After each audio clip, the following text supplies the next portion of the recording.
இஞ்சி இடுப்புலகி படத்துக்காக 20 கிலோ எடையை ஏற்றி இறக்கியிருக்காங்க அனுஷ்கா.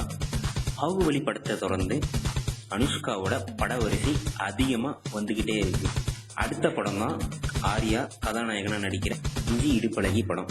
இந்த படத்தோட ஷூட்டிங் முழுசா முடிஞ்சிட்டு இப்போ ஃபைனல் எடிட்டிங் நடந்துகிட்டு வந்துகிட்டு இருக்கு. இந்த இஞ்சி இடுப்பழகியோட படத்தோட கதையே எடை எப்படி குறைக்கிறது, எடையினால ஒருத்தவங்களுடைய மனது எந்த அளவுக்கு பாதிக்கப்பட்டிருக்குங்கிறத உள்நோக்கி வெளிவர ஒரு கருத்து தான் இந்த இஞ்சி இடுப்பழகி படம்.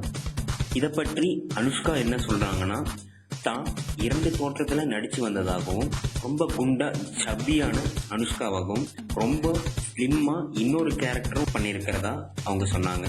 இதுக்கிடையில ஆர்யா கொடுத்த சில டிப்ஸ் மூலம் எடையை தன்னால சீக்கிரம் குறைக்க முடிஞ்சதுன்னு அனுஷ்கா சொல்லியிருக்காங்க. குண்டான அனுஷ்காவை பார்த்த பலரும் அனுஷ்காவுக்கு அக்காவா நீங்க அப்படின்னு கூட கேட்டிருக்காங்களாம். ஆர்யா இந்த படத்துல ஒரு எக்ஸசைஸ் ட்ரெயினரா என்ட்ரி ஆகிறாரு. சமீபத்தில் ஸ்வீடன் நாட்டில் ஆர்யா பங்கேற்று வெற்றி பெற்ற சர்வதேச சைக்கிள் போட்டி பற்றிய காட்சிகளும் இந்த படத்துல சேர்க்கப்பட்டிருக்கு.